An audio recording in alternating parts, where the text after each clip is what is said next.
Hello everyone, आज हम करेंगे क्लास 5th का हिंदी का चैप्टर नंबर 8 वे दिन भी क्या दिन थे कि व्याकरण का पोर्शन। सो ऑलरेडी एमसीक्यूज और बाकी सब क्वेश्चन ट्रू फॉल्स या फिलिंग द ब्लैंक्स हमने कर लिए हैं। आज हम करने वाले हैं भाषा आधारित प्रश्न, यानी कि जो आपके उस चैप्टर से रिलेटेड जो भी व्याकरण का पार्ट आपका हो सकता है वो।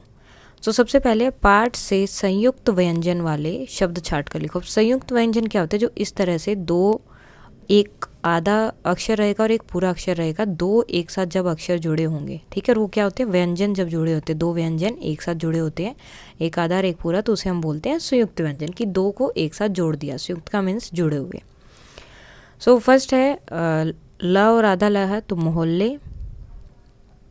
ये वहाँ पर आया था, मोहल्ले के अध्यक्ष को उन्होंने बुलाया था वहाँ पर जब मशीन वो ख़राब हो गई थी।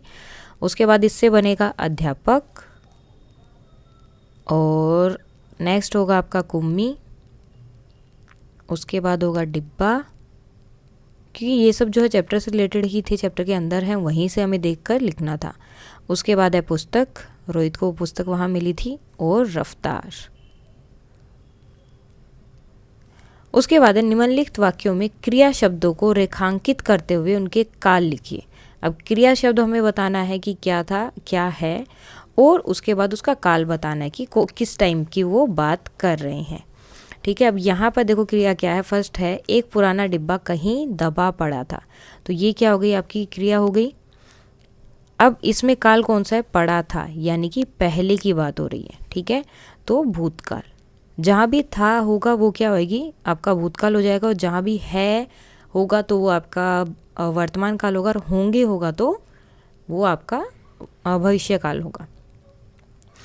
एक आयु में बच्चे एक साथ बैठते थे, ठीक है। बैठते भी क्या हो गया? आपकी ये होगी क्रिया, और उसके बाद ये भी क्या होगा? आपका भूतकाल। उसके बाद मशीनी अध्यापक हर समय बच्चे की समझ के अनुसार पढ़ाता है। पढ़ाना क्रिया हो गई, और पढ़ाता है यानी कि अभी भी पढ़ा रहे हैं, सो वर्तमान काल, वर्तमान काल।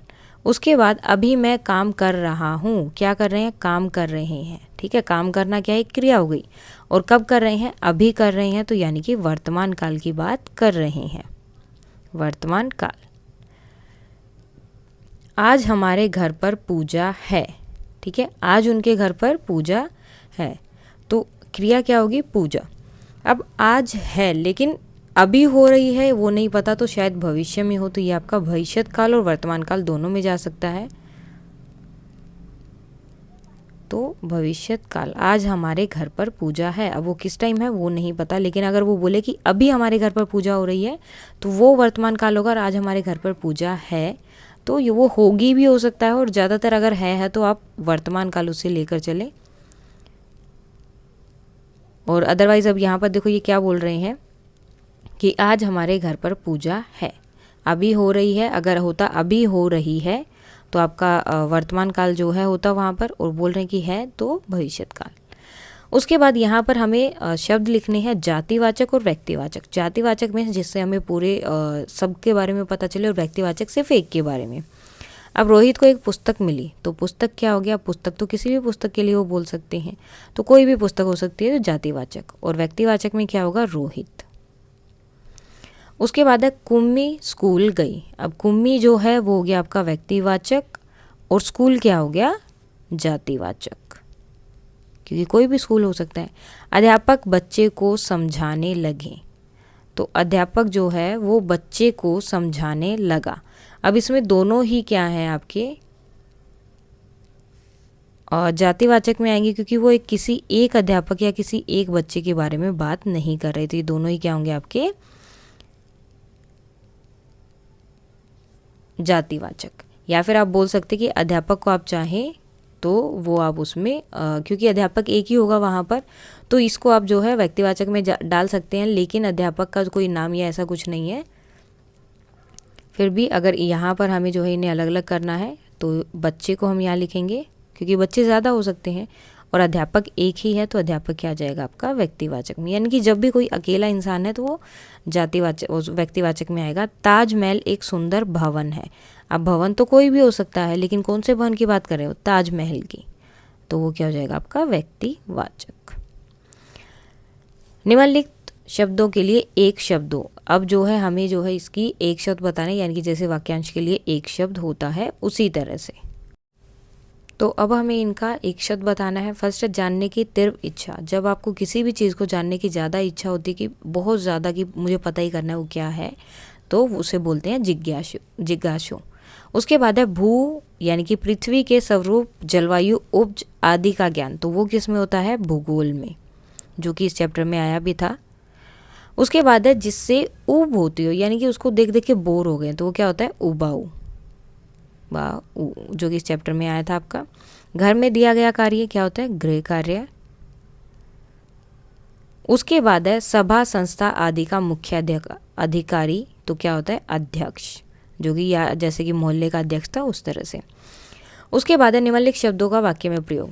पृष्ठ, तो पृष्ठ का मीन्स होता है पेज। तो मेरी पुस्तक में बहुत पृष्ठ हैं, या फिर मेरी पुस्तक में पृष्ठ हैं, कैसे भी आप लिख सकते हो। रफ्तार, वह तेज रफ्तार से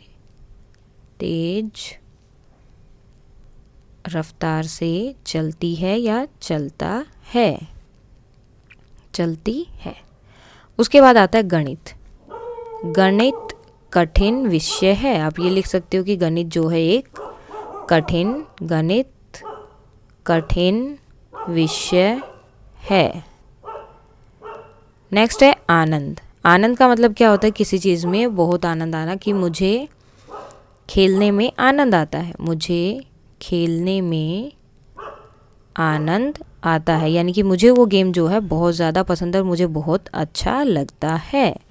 अध्यापक, अब अध्यापक के लिए कि वह मेरे अध्यापक हैं, वह मेरे अध्यापक हैं, या फिर मेरे अध्यापक का नाम ये है। आप कुछ भी लिख सकते हो, इसके अलावा ज़रूरी नहीं कि आपको यही सब लिखने। तो सिर्फ आपका क्या होना चाहिए कि इन शब्दों का प्रयोग वो सेंटेंस में, वाक्य में होना चाहिए। आगे है कल्पना कीजिए कि आज से 50 वर्ष बाद आप चांद पर जाकर रहने लगेंगे।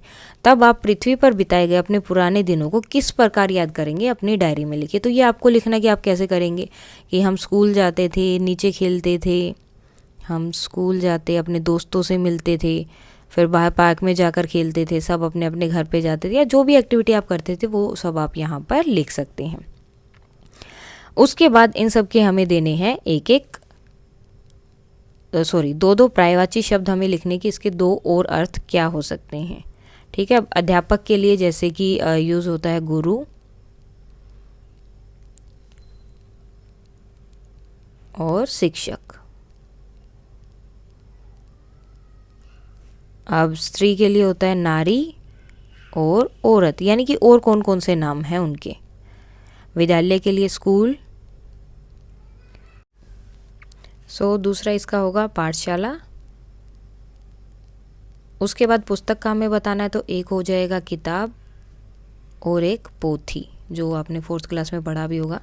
उसके बाद विद्यार्थी को शिष्य, और दूसरा इसका रहेगा छात्र। उसके बाद है शब्दों के लिंग बताओ, यानी कि वो स्त्रीलिंग है या पुल्लिंग है। पुस्तक, देखो अब इसको एक सेंटेंस में लो कि मुझे एक पुस्तक मिली है या मिला है, तो मिली होता है, स्त्रीलिंग। तो इस तरह से आप जब उनको वर्ड में यूज़ करोगे तो आप इजीली उनको बता सकते हो। मशीन, वह मशीन नहीं चल रही थी। ई की मात्रा आ रही है, जहाँ भी ई की मात्रा होगी वो क्या होंगे? आपके स्त्रीलिंग शब्द होंगे। डिब्बा, वह डिब्बा पड़ा था, पड़ी नहीं होता तो पड़ा था, तो क्या हो जाएगा? पुल्लिंग। जब भी आ की मात्रा होगी या नॉर्मल मात्रा रहेगी तो पुल्लिंग, और ई की मात्रा आएगी तो स्त्रीलिंग। चक्की नहीं चल रही थी, तो क्या हो गया आपका? स्त्रीलिंग। उसके बाद है टेलीविज़न नहीं चल रहा था या टेलीविज़न चल रहा था, तो क्या हो गया? पुल्लिंग। इस तरह से आप उनके सेंटेंस बना के इजीली बता सकते हो कि उनका लिंग क्या होगा। उसके बाद आता है वर्ष 2155 में तथा अभी के समय में पढ़ने के तरीके में तुम्हें कौन सा ज़्यादा तरीका अच्छा लगता है और क्यों? अब देखो ये आपके ऊपर डिपेंड करता है कि कुछ बच्चों को शायद जो है मशीन से पढ़ना अच्छा लगेगा और कुछ को स्कूल में आके। तो जो भी आपको अच्छा लगे वो आप लिख सकते हैं कि मशीन से पढ़ना अच्छा क्यों है? क्योंकि मशीन जो है आपको आपके अकॉर्डिंग पढ़ाती है, आपके हर एक, जब तक आपका डाउट क्लियर नहीं होता वो आगे नहीं जाती है, तो इसलिए मशीन से पढ़ना अच्छा है और आप अच्छे से कॉन्सेंट्रेट कर पाते हैं। अगर आप बोले कि अभी के टाइम टाइम पे जैसे हम पढ़ते हैं वो अच्छा है, क्योंकि हम फ्रेंड्स के साथ मस्ती भी कर पाते हैं और चीज़ों को जल्दी समझ पाते हैं अगर हम दोस्तों के साथ रहते हैं तो। और टीचर जो है हमारी सारी जितनी भी हमें डाउट्स होते हैं वो सब हमें बता देते हैं। उसके बाद है रचनात्मक लेखन। कोई भी तिथि देते हुए अपनी डायरी में लिखो। अब ये जो आपको अपनी डायरी में लिखना है, यहाँ पर कोई भी डेट डालोगे आप, जो डेट है वो। उसके बाद किसके लिए अपनी डायरी का कोई नाम लिखोगे आप, वो नाम यहाँ लिख दोगे। देन यहाँ पर वो नाम लिखना है। उसके बाद आपको अपना पूरा लिखना है कि आज क्या हुआ, कि आज मैं स्कूल गया था या उसके बाद हमारी असेंबली हुई, आज मैंने असेंबली में पार्टिसिपेट किया, फिर हमारी क्लासेस हुई, नॉर्मली मेरा टेस्ट था तो टेस्ट में अच्छे मार्क्स आए। तो ये सब चीज़ें आप यहाँ पर एज ए डायरी की तरह आपको लिखना है सबका सब। उसके बाद आपको यहाँ पर अपना नाम लिखना है। तो ये एक तरह से सिर्फ एक्टिविटी है कि आपने पूरा दिन क्या किया वो सब आपको यहाँ पर बताना है। सो ये था आपका चैप्टर, वे दिन भी क्या दिन थे। सो अगर इसमें कोई डाउट है तो आप कमेंट करके बता सकते हैं। And that's all for today and please like share and subscribe. Thank you.